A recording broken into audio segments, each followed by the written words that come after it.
14 जनवरी 2022। साकार मुरली। मीठे बच्चे, ये तन रावण की प्रॉपर्टी है।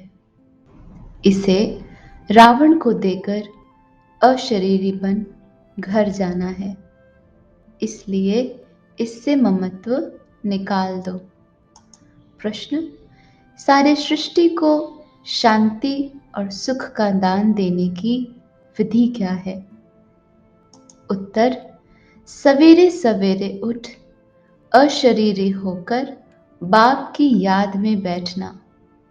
यह है विश्व को शांति का दान देने की विधि।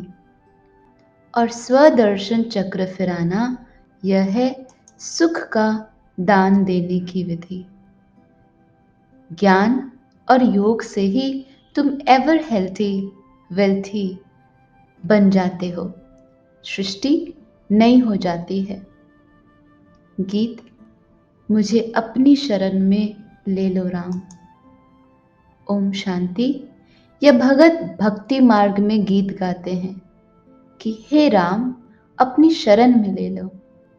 अंग्रेजी में कहते हैं कि एशलम में ले लो। हिंदी अक्षर शरणागति है। भगत गाते हैं क्योंकि रावण राज्य है, रावण को जलाते भी हैं, इससे भी सिद्ध है रावण राज्य है। इसका भी अर्थ कोई नहीं समझते। रावण का विनाश करने के लिए दशहरा मनाते हैं। यह भी एक निशानी है।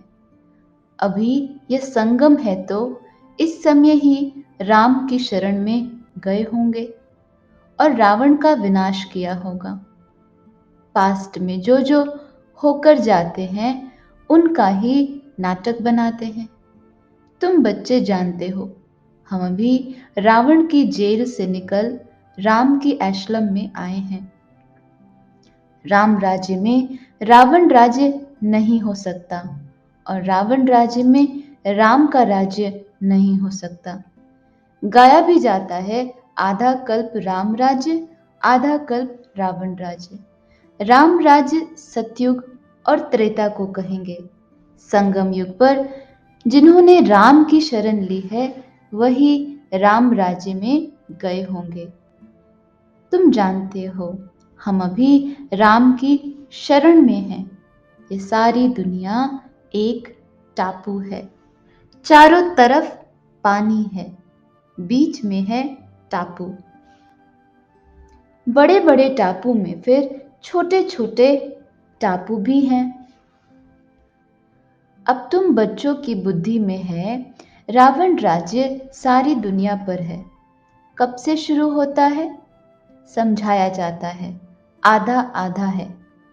राम राज्य में सुख ब्रह्मा का दिन, रावण राज्य में दुख अर्थात ब्रह्मा की रात। आधा कल्प सोजरा तो आधा कल्प अंधियारा। सतयुग त्रेता में भक्ति का नाम निशान भी नहीं। फिर आधा कल्प भक्ति मार्ग चलता है। द्वापर और कलयुग में भक्ति दो प्रकार की है। द्वापर में पहले पहले अव्यभिचारी भक्ति होती है, कलयुग में व्यभिचारी भक्ति बन जाती है। अभी तो देखो, कच्छ मच्छ आदि सब की भक्ति करते हैं, समझते हैं सब में भगवान है। मनुष्यों की बुद्धि को सतो प्रधान सतो रजो तमो में आना ही है। इन स्टेजेस से पास होना है। बाप समझाते हैं, बच्चे तुमने अभी राम अथवा शिव बाबा की गोद ली है।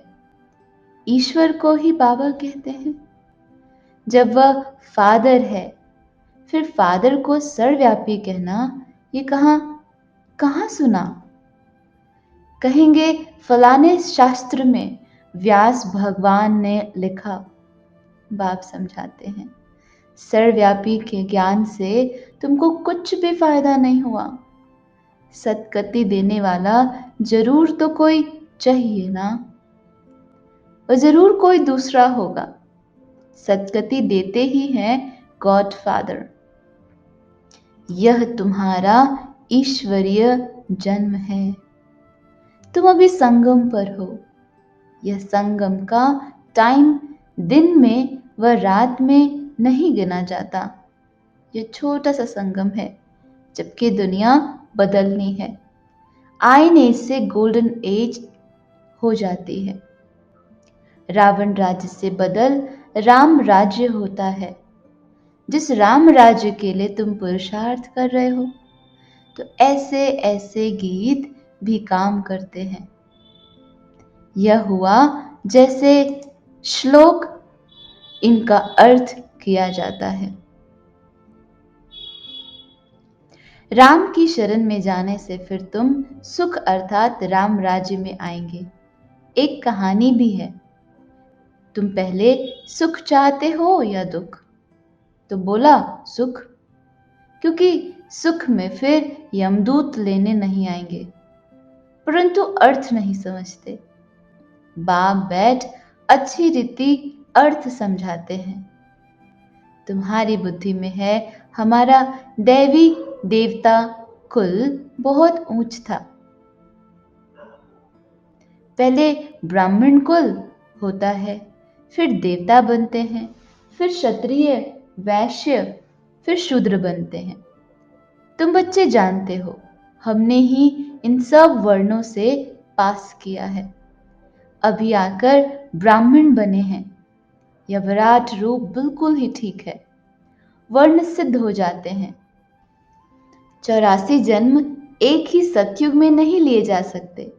यह वर्ण फिरते रहते हैं, अर्थात आत्मा हर वर्ण से होकर गुजरती है।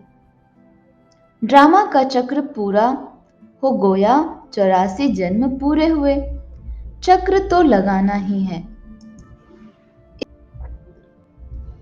इसलिए दिखाया जाता है दैवी वर्ण में इतना समय, क्षत्रिय वर्ण में इतना समय। आगे यह पता थोड़े ही था। कभी शास्त्रों में भी नहीं सुना था कि ऐसे वर्णों में आना है। तुम जानते हो 84 जन्म कौन लेते हैं? आत्मा और परमात्मा अलग रहे बहुकाल। यह बात सिद्ध कर बतानी है। पहले पहले देवी देवता ही भारत में थे। भारत गोल्डन एज था। उस समय और कोई धर्म नहीं था। फिर चक्र को फिरना ही है। मनुष्य को पुनर्जन्म लेना ही है। चक्र पर समझाना बड़ा सहज है। बाबा डायरेक्शन देते हैं, प्रदर्शनी में ऐसे ऐसे समझाना। इस समय जबकि हमको नई दुनिया में जाना है, तो बाप कहते हैं यह पुरानी दुनिया है। इस पुरानी दुनिया, पुराने शरीर के जो भी संबंधी आदि हैं, उनका बुद्धि से त्याग करो। बुद्धि से नए घर का आवाहन किया जाता है। यह है बेहद का संन्यास। देह सहित जो भी पुरानी दुनिया के संबंध आदि हैं, उन सब को भूलना है। बाप कहते हैं अपने को देही समझो। तुम असल में मुक्ति धाम के रहने वाले हो। सभी धर्म वालों को बाप कहते हैं अब वापस चलना है।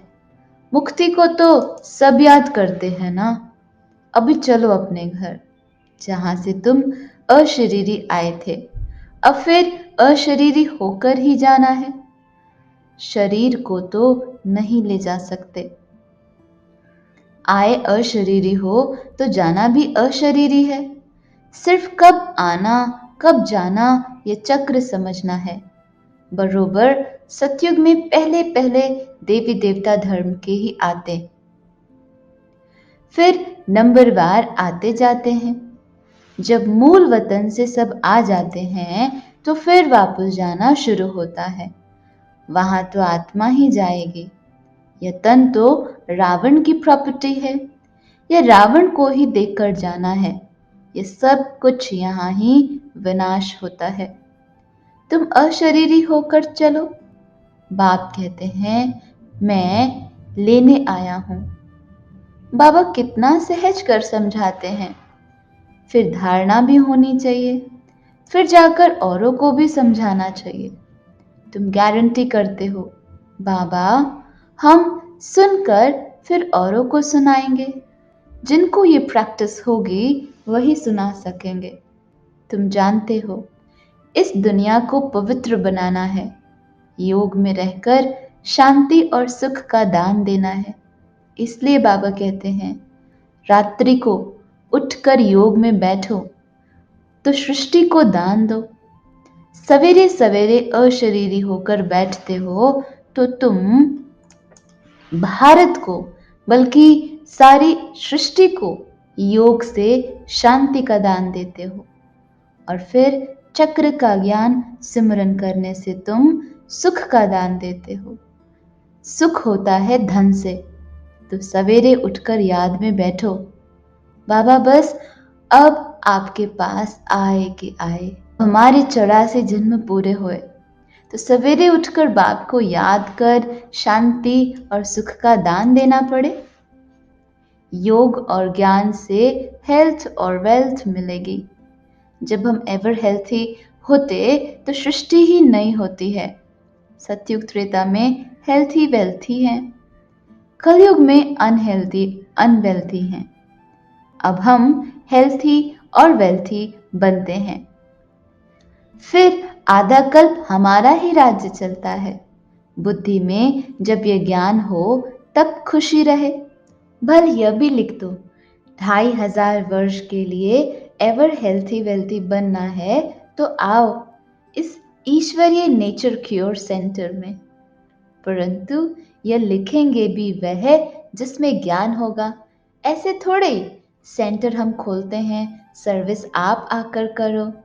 जो खोलते हैं उनको खुद सर्विस करनी चाहिए। झगड़ा सारा पवित्रता पर ही चलता है। विष न मिलने से अत्याचार होते हैं। अब है संगम, तो बुद्धि में सुख धाम और शांति धाम को याद करना चाहिए। दुख धाम है तब तो सुख धाम को याद करते हैं, तभी गाते हैं, दुख में सिमरन सब करे, सुख में करे ना कोई। यह है ही पतित दुनिया। लॉ कहता है कलयुग के अंत में सबको पतित होना ही है। जब तक संगम आए और राम राज्य की स्थापना हो जाए, फिर रावण राज्य का विनाश हो। अब विनाश की तैयारी हो रही है। रावण राज्य खल्लास होना ही है। बाकी ये गुड़ियों का खेल करते हैं। कितने गुड्डे गुड़ियां बनाते हैं। इनको कहा जाता है अंधश्रद्धा। जितने भारत में चित्र बनते हैं उतने कहाँ नहीं बनते। भारत में ढेर चित्र हैं। गाया भी जाता है, ब्रह्मा का दिन ब्रह्मा की रात। दिन को फिर लंबा क्यों कर दिया, ये भी समझाने की बात है। पहले अव्यभिचारी भक्ति, फिर व्यभिचारी। पहले 16 कला, फिर 14 कला। अंत में कुछ तो कला रह जाती, परंतु इस समय तो जैसे कलाहीन, नो कला। इस समय है तमो प्रधान दुनिया। तमो कलयुग से शुरू होता है, फिर अंत में कहेंगे तमो प्रधान। अब दुनिया ही जर्जरी भूत हो गई है। पुरानी चीज को आप ही आग लग जाती है, जैसे बट का जंगल होता है तो उनको आप ही आग लग जाती है। इनको भी आग लगनी है। थोड़ा भी कुछ आपस में हुआ तो आग सुलग जाएगी। घर में कोई छोटी बात पर झगड़ा हो जाता है। आपस में दोस्त होंगे, थोड़ी सी बात पर ऐसी दुश्मनी हो जाती जो एक दो का गला काटने भी लग पड़ते हैं। क्रोध भी कम नहीं, एक दो को मारने के लिए देखो कितनी तैयारी करते हैं। यह है ड्रामा। क्रिश्चियन लोग हैं दोनों बड़े, आपस में मिल जाएं तो सब कुछ कर सकते हैं। पोप भी क्रिश्चियन का हेड है, उनका मान भी बहुत रखते हैं, परंतु मानते उनकी भी नहीं है। यहाँ भी जो बच्चे बाप की नहीं मानते तो वह विनाशी पद पाते हैं। श्रीमत पर चलना चाहिए। श्रीमद् भगवत गीता है ना, और कोई शास्त्र में श्रीमत नहीं है। श्री माना श्रेष्ठ ते श्रेष्ठ। जो कब पुनर्जन्म में नहीं आते उनको कहा जाता है श्रेष्ठ से श्रेष्ठ, अर्थात परमात्मा के मत। मनुष्य तो पुनर्जन्म में आते हैं। विद्वानों ने तो जन्म मरण से रहित ही गाई हुई गीता में पूरे 84 जन्म लेने वाले का नाम डाल दिया। वास्तव में परमपिता परमात्मा ही ज्ञान का सागर, पवित्रता का सागर, पतित पावन गाया हुआ है। वही वरदान देते हैं बच्चों को। उनके बदले कृष्ण का नाम डाल दिया। पहले पहले शिव जयंती, फिर होती है कृष्ण जयंती। शिव बाबा आते हैं नई दुनिया स्थापन करने। तो पहले बाप का जन्म, फिर बच्चे का जन्म। बाप के जन्म से ही कृष्ण बच्चा निकला, वह भी एक तो नहीं होगा। दैवी संप्रदाय कहा जाता है ना, तो कितना भूल कर दी है। कोई एक भी इस बात को समझ जाए तो उनके सब जिज्ञासु टूट पड़े। कोई एक भी इस बात को समझ जाए तो उनके सब जिज्ञासु टूट पड़े, सबका मुख पीला हो जाए। कितनी बड़ी भूल है। तभी बाप को आना पड़ता है। किसको समझाने देने में भी टाइम चाहिए।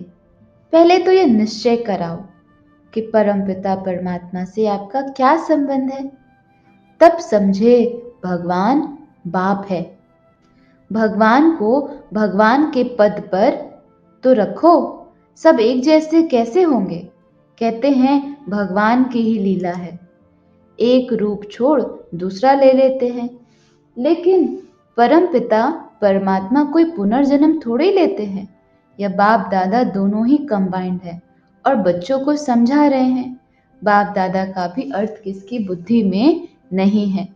त्वमेव माता च पिता कहते हैं, ओ गॉड फादर भी कहते हैं, तो जरूर मदर चाहिए, परंतु किसकी बुद्धि में आता नहीं है। बच्चों को समझाया तो शरण कब ली जाती है? जब रावण राज्य खत्म होता है तब राम आते हैं। राम की शरण लेने से ही सद्गति मिलती है। कहते हैं राम राज्य हो, उनको सूर्यवंशी राज्य का पता नहीं। कहते हैं राम राज्य नई दुनिया नया भारत हो, सो तो अब बन रहा है, बनना है जरूर, ड्रामा को चलना है जरूर। यह पढ़ाई है मनुष्य से देवता बनने की। मनुष्य किसको देवता बना न सके। बाबा आकर मनुष्य को देवता बनाते हैं, क्योंकि बाबा ही स्वर्ग की स्थापना करते हैं। ब्राह्मणों की माला नहीं गाई जाती, वैजंती माला विष्णु की है। यह है ईश्वरीय घराना जो अब नया शुरू होता है। आगे था रावण का असुरी राज्य, असुरी घराना। रावण को असुर कहा जाता है। यह कंस, जरासंधी नाम अभी सिद्ध होते हैं। जन्म जन्मांतर तुमको साकार से वर्षा मिलता है। सतयुग में भी साकार से ही वर्षा मिलता है। सिर्फ इस समय तुमको निराकार बाप से वर्षा मिलता है। अच्छा, मीठे मीठे सिके लदे बच्चों प्रति माता पिता बाप दादा का याद प्यार और गुड मॉर्निंग।